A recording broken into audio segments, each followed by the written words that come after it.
ಎಲ್ಲರಿಗೂ ನಮಸ್ಕಾರ. ಅಡುಗೆಯರ ಮನೆಗೆ ಸ್ವಾಗತ. ನಾನಿಮ್ಮ ಸೌಮ್ಯ. ಇವತ್ತಿನ ರೆಸಿಪಿಯಲ್ಲಿ ಪೊಂಗಲ್ನ ಯಾವ ರೀತಿಯಲ್ಲಿ ಮಾಡೋದು ಅಂತ ತೋರಿಸ್ತಾ ಇದ್ದೀನಿ. ಖಾರ ಮತ್ತು ಸಿಹಿ ಪೊಂಗಲ್ ಎರಡನ್ನೂ ದೇವಸ್ಥಾನದ ಶೈಲಿಯಲ್ಲಿ ಯಾವ ರೀತಿಯಲ್ಲಿ ಮಾಡೋದು ಅಂತ ತೋರಿಸ್ತಾ ಇದ್ದೀನಿ. ಪ್ರಸಾದಕ್ಕೆ ದೇವಸ್ಥಾನದಲ್ಲಿ ಹೆಚ್ಚಿನ ಕಡೆಯಲ್ಲಿ ಈ ಖಾರ ಮತ್ತು ಸಿಹಿ ಪೊಂಗಲ್ನ ಕೊಡ್ತಾರೆ. ಅದ್ರ ರುಚಿನೇ ಬೇರೆ ಇರುತ್ತೆ.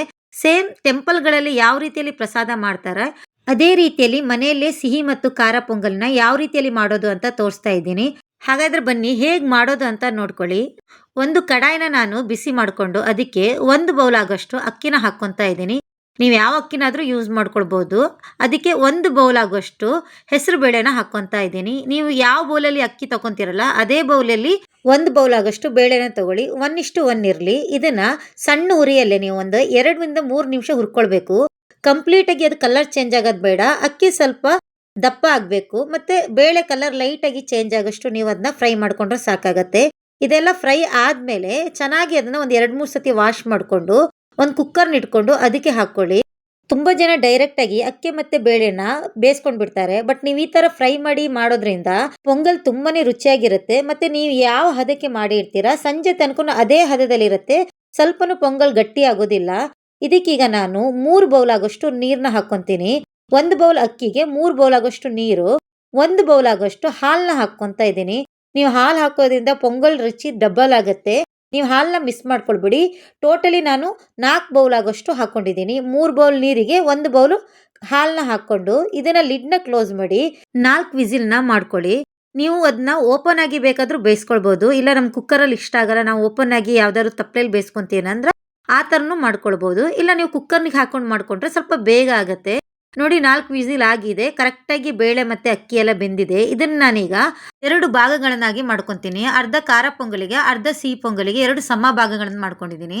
ಈಗ ನಾನು ಫಸ್ಟ್ ಸಿಹಿ ಪೊಂಗಲ್ ಮಾಡ್ತೀನಿ. ಅದಕ್ಕೆ ನಾನು 1 ಬೌಲ್ ಆಗೋಷ್ಟು ಬೆಲ್ಲದ ಪುಡಿನ ಹಾಕ್ಕೊತಾ ಇದ್ದೀನಿ. ನಿಮ್ಮ ಹತ್ರ ಅಚ್ಚು ಬೆಲ್ಲ ಅಥವಾ ಉಂಡೆ ಬೆಲ್ಲ ಇದ್ರೆ ಅದನ್ನ ಪುಡಿ ಮಾಡಿ ಹಾಕ್ಕೊಳ್ಳಿ. ಇದಕ್ಕೆ ಜಸ್ಟ್ 2 ಸ್ಪೂನ್ ಆಗೋಷ್ಟು ನೀರನ್ನ ಹಾಕ್ಕೊಳ್ಳಿ. ನೀರನ್ನ ಜಾಸ್ತಿ ಹಾಕೊಳ್ಳೋಕೆ ಹೋಗ್ಬಿಡಿ. ಬೆಲ್ಲ ಕರಗುವಷ್ಟು ಒಂದು 2 ಸ್ಪೂನ್ ನೀರನ್ನ ಹಾಕ್ಕೊಂಡ್ರೆ ಸಾಕು. ತುಂಬಾ ಜನ ಏನ್ ಮಾಡ್ತೀರಾ ಅಂದ್ರೆ ಬೆಲ್ಲ ಕರಗಿದ ತಕ್ಷಣ ಅಕ್ಕಿ ಮತ್ತೆ ಬೇಳೆನ ಹಾಕೊಂಡ್ ಬಿಡ್ತೀರಾ. ಆ ಥರ ಮಾಡ್ಕೊಳ್ಬಿಡಿ. ಜಸ್ಟ್ ಒಂದೆಳೆ ಪಾಕ ಬರಲಿ. ನೀವು ಒಂದೆಳೆ ಪಾಕ ಮಾಡಿಕೊಂಡು ಬೇಳೆ ಮತ್ತೆ ಅಕ್ಕಿನ ಹಾಕೊಂಡು ಪೊಂಗಲ್ ಮಾಡಿ ನೋಡಿ. ಟೇಸ್ಟ್ ಅಂತೂ ತುಂಬಾನೇ ಚೆನ್ನಾಗಿರುತ್ತೆ. ಈಗ ಬೇಯಿಸಿರೋ ಅಕ್ಕಿ ಮತ್ತೆ ಬೇಳೆನ ಹಾಕೊಂಡು ಒಂದು ಸ್ವಲ್ಪನೂ ಗಂಟಿಲ್ದೇ ಇರೋ ಹಾಗೆ ಅದನ್ನ ನೀಟಾಗಿ ಮಿಕ್ಸ್ ಮಾಡ್ಕೊಳ್ಬೇಕು. ಸ್ವಲ್ಪನೂ ಗಂಟಿರಬಾರ್ದು. ಇದನ್ನೆಲ್ಲ ಮಿಕ್ಸ್ ಮಾಡ್ಕೊಂಡಿದ್ಮೇಲೆ 1 ಬೌಲ್ ಆಗೋಷ್ಟು ನೀರನ್ನ ಮತ್ತೆ ಹಾಕೊಂತೀನಿ. 1 ಬೌಲ್ ಆಗೋಷ್ಟು ನೀರನ್ನ ಹಾಕೊಂಡು ಅದನ್ನ ಕುದಿಯೋಕೆ ಬಿಟ್ಬಿಡಿ. ಅದು ನೀಟಾಗಿ ಕುದಿಬೇಕು.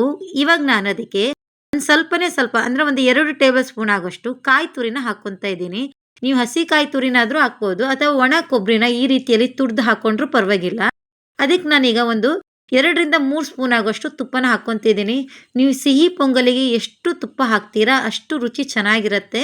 ಈ ದೇವಸ್ಥಾನಗಳಲ್ಲಿ ಮದುವೆ ಮನೆಯಲ್ಲೆಲ್ಲ ಪೊಂಗಲ್ ತುಂಬಾನೇ ರುಚಿಯಾಗಿರುತ್ತೆ. ಯಾಕಂದ್ರೆ ಅದಕ್ಕೆ ಅಷ್ಟೇ ತುಪ್ಪನ ಹಾಕಿರ್ತಾರೆ. ನಾನಿಲ್ಲಿ ಒಂದು 3 ಸ್ಪೂನ್ ತುಪ್ಪ ಹಾಕಿದ್ದೀನಿ. ಅದು ಕುದಿತಾ ಇರುವಾಗ ಈ ಕಡೆಯಲ್ಲಿ ಗೋಡಂಬಿ ಮತ್ತೆ ದ್ರಾಕ್ಷಿನ ಹುರ್ಕೊಳ್ಳೋಣ. ಅದಕ್ಕೂ ನಾನು ಹಾಗೆ 2 ಸ್ಪೂನ್ ಆಗೋಷ್ಟು ತುಪ್ಪನ ಹಾಕ್ಕೊಂಡು ತುಪ್ಪ ಎಲ್ಲ ಕಾದ್ಮೇಲೆ ಅದಕ್ಕೆ ಒಂದು ಸ್ವಲ್ಪ ಗೋಡಂಬಿನ ಹಾಕ್ಕೊಂತಾ ಇದ್ದೀನಿ. ಗೋಡಂಬಿ ಮತ್ತೆ ದ್ರಾಕ್ಷಿನ ಒಟ್ಟೆ ಹಾಕೊಳಕ್ ಹೋಗ್ಬಿಡಿ.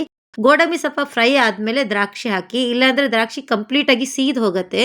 ನೋಡಿ ಗೋಡಂಬಿ ಇಷ್ಟು ಫ್ರೈ ಆದ್ಮೇಲೆ ನಾನು ಸ್ವಲ್ಪ ಒಣ ದ್ರಾಕ್ಷಿನ ಹಾಕ್ಕೊಂತೀನಿ.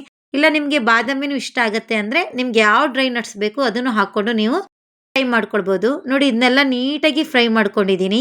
ಇಷ್ಟು ಫ್ರೈ ಆದ್ರೆ ಸಾಕಾಗತ್ತೆ. ಇವಾಗ ನಾವು ಆ ಕಡೆಯಲ್ಲಿ ಬೇಳೆ ಬೆಲ್ಲ ಅಕ್ಕಿನೆಲ್ಲ ಬೇಯಿಸ್ಕೊಂಡಿದೀವಲ್ಲ ಅದಕ್ಕೆ ಈ ಒಗ್ಗರಣೆ ಹಾಕೊಂಡು ಸ್ವಲ್ಪ ಏಲಕ್ಕಿ ಪುಡಿನ ಹಾಕೊಂಡು ಒಂದೇ ಒಂದು ಕುದಿ ಬರ್ಸ್ಕೊಂಡ್ರೆ ನಮ್ ಸಿಹಿ ಪೊಂಗಲ್ ರೆಡಿ ಆಗತ್ತೆ. ರುಚಿ ಅಂದ್ರೂ ನಿಜವಾಗ್ಲೂ ತುಂಬಾನೇ ಚೆನ್ನಾಗಿರುತ್ತೆ. ನೀವು ಟೆಂಪಲ್ ಅಲ್ಲಿ ಯಾವ ರೀತಿಯಲ್ಲಿ ಪ್ರಸಾದ ತಿಂತೀರಾ ಸೇಮ್ ಅದೇ ರುಚಿಯಲ್ಲಿದೆ. ಅಷ್ಟೇ ಟೇಸ್ಟ್ ಆಗಿರುತ್ತೆ. ಒಂದು ಸಲ ಟ್ರೈ ಮಾಡಿ ನೋಡಿ.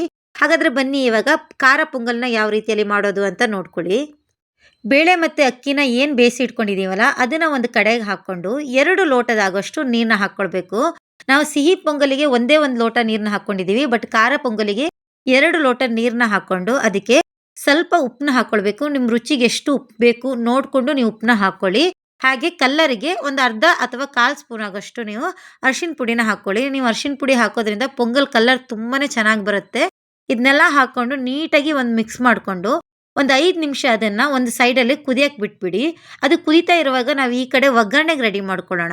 ಒಗ್ಗರಣೆಗೆ ನಾನು ಒಂದು ಸಣ್ಣ ಕಡಾಯಿನ ತಗೊಂಡು ಒಂದು 3 ಸ್ಪೂನ್ ಆಗೋಷ್ಟು ತುಪ್ಪನ ತಗೊಂಡಿದ್ದೀನಿ.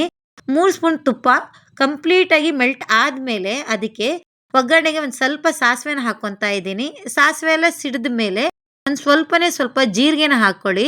ಒಂದು ಅರ್ಧ ಸ್ಪೂನ್ ಆಗೋಷ್ಟು ಕಾಳುಮೆಣಸನ್ನ ಹಾಕ್ಕೊಳ್ಳಿ. ಇಲ್ಲ ನಂಗೆ ಕಾಳುಮೆಣಸು ಅಷ್ಟು ಇಷ್ಟ ಆಗಲ್ಲ ಅಂದರೆ ಬೇಕಾದರೆ ಸ್ಕಿಪ್ ಮಾಡ್ಕೊಳ್ಬೋದು. ಹಾಕೋದ್ರಿಂದ ರುಚಿ ತುಂಬಾ ಚೆನ್ನಾಗಿರುತ್ತೆ. ಖಾರಕ್ಕೆ ನಾನು ಇಲ್ಲೊಂದು 2 ಹಸಿಮೆಣಸನ್ನ ಹಾಕ್ಕೊತಾ ಇದ್ದೀನಿ. 1 ಇಂಚು ಶುಂಠಿನ ಈ ರೀತಿಯಲ್ಲಿ ಉದ್ದಕ್ಕೆ ಕಟ್ ಮಾಡಿ ಹಾಕ್ಕೊತಾ ಇದ್ದೀನಿ. ಹಾಗೆ ಅದಕ್ಕೆ ಸ್ವಲ್ಪ ಕೊಬ್ಬರಿನ ಈ ರೀತಿಯಲ್ಲಿ ಕಟ್ ಮಾಡಿ ಹಾಕ್ಕೊತಾ ಇದ್ದೀನಿ. ಅದ್ರ ಜೊತೆಯಲ್ಲಿ ಒಂದು ಸ್ವಲ್ಪ ಗೋಡಂಬಿನ ಹಾಕ್ಕೊತಾ ಇದ್ದೀನಿ.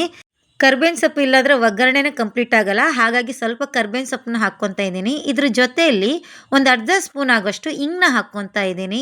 ಸಣ್ಣ ಹುರಿಯಲ್ಲೇ 1 ನಿಮಿಷ ಇದನ್ನೆಲ್ಲ ಫ್ರೈ ಮಾಡ್ಕೊಂಡ್ರೆ ಒಗ್ಗರಣೆ ರೆಡಿ ಆಗುತ್ತೆ. ಈ ರೆಡಿಯಾಗಿರೋ ಒಗ್ಗರಣೆ ನಾವು ಆ ಕಡೆ ಅಲ್ಲಿ ಏನು ಬೇಳೆ ಮತ್ತು ಅಕ್ಕಿನೆಲ್ಲ ಬೇಯಿಸ್ಕೊಂಡಿದ್ದೇವಲ್ಲ ಅದಕ್ಕೆ ಶಿಫ್ಟ್ ಮಾಡ್ಕೊಳ್ಳೋಣ. ನೋಡಿ, ಈ ಕಡೆ ಅಕ್ಕಿ ಮತ್ತು ಬೇಳೆ ಎಲ್ಲ ನೀಟಾಗಿ ಬೆಂದಿದೆ. ಇದಕ್ಕೆ ನಾನು ಇವಾಗ ಒಗ್ಗರಣೆ ಹಾಕ್ಕೊತಾ ಇದ್ದೀನಿ. ಎಲ್ಲದನ್ನೂ ಮಿಕ್ಸ್ ಮಾಡಿ 1 ನಿಮಿಷ ಅದನ್ನು ಕುದಿಯಕ್ಕೆ ಬಿಟ್ಬಿಡಿ. ಬಿಸಿ ಬಿಸಿಯಾದ ಖಾರ ಪೊಂಗಲ್ ರೆಡಿ ಆಗುತ್ತೆ. ಇದಕ್ಕೆ ನಿಮ್ಗೆ ಏನಾದರೂ ಕೊತ್ತಂಬರಿ ಸೊಪ್ಪು ಇಷ್ಟ ಆದರೆ ಸ್ವಲ್ಪ ಕೊತ್ತಂಬರಿ ಸೊಪ್ಪನ್ನ ಹಾಕ್ಕೊಳ್ಳಿ. ಇಲ್ಲ ನಿಮ್ಗೆ ಇಷ್ಟ ಆಗಲ್ಲ ಅಂದರೆ ಅದನ್ನು ಸ್ಕಿಪ್ ಮಾಡ್ಕೊಳ್ಬೋದು. ನಾನಿಲ್ಲೊಂದು ಸ್ವಲ್ಪ ಕೊತ್ತಂಬರಿ ಸೊಪ್ಪನ್ನ ಹಾಕ್ಕೊತಾ ಇದ್ದೀನಿ. ನಿಜವಾಗ್ಲೂ ಖಾರ ಮತ್ತು ಸಿಹಿ ಎರಡೂ ಪೊಂಗಲು ತುಂಬಾ ಚೆನ್ನಾಗಿ ಬಂದಿದೆ. ನಾನು ದೇವಸ್ಥಾನದಲ್ಲಿ ತಿಂದಾಗ ಯಾವ ರುಚಿ ಇದೆ ಅದೇ ರುಚಿ ಅನಿಸ್ತಾ ಇದೆ. ಈ ವರ್ಷದ ಮೊದಲನೇ ಹಬ್ಬನೇ ಸಂಕ್ರಾಂತಿ ಹಬ್ಬಕ್ಕೆ ಪೊಂಗಲ್ ಇಲ್ಲ ಅಂದ್ರೆ ಅದು ಕಂಪ್ಲೀಟ್ ಆಗೋದೇ ಇಲ್ಲ. ಹಾಗಾಗಿ ಈ ವರ್ಷದ ಸಂಕ್ರಾಂತಿ ಹಬ್ಬಕ್ಕೆ ನಿಮ್ಮ ಮನೆಯಲ್ಲಿ ಸಿಹಿ ಮತ್ತು ಖಾರ ಪೊಂಗಲ್ನ ಮಾಡ್ಕೊಳ್ಳಿ. ಹಾಗೆ ನನ್ನ ಚಾನಲ್ನ ಯಾರು ಸಬ್ಸ್ಕ್ರೈಬ್ ಮಾಡ್ಕೊಳ್ದೆ ನೋಡ್ತಾ ಇದ್ದೀರಿ, ದಯವಿಟ್ಟು ಸಬ್ಸ್ಕ್ರೈಬ್ ಮಾಡ್ಕೊಳ್ಳಿ. ಅಲ್ಲೇ ಇರೋ ಬೆಲ್ ಐಕಾನ್ನ ಪ್ರೆಸ್ ಮಾಡಿ. ನಾನು ಮಾಡಿರೋ ರೆಸಿಪಿ ನಿಮಗೆ ಇಷ್ಟ ಆದರೆ ದಯವಿಟ್ಟು ಲೈಕ್ ಮತ್ತು ಕಮೆಂಟ್ನ ಕೊಡಿ. ಎಲ್ಲರಿಗೂ ಸಂಕ್ರಾಂತಿ ಹಬ್ಬದ ಶುಭಾಶಯಗಳು. ಹೊಸ ಅಡುಗೆಗಾಗಿ ಅಡುಗೆ ಅರಮನೆಯನ್ನು ಫಾಲೋ ಮಾಡ್ತಾ ಇರಿ.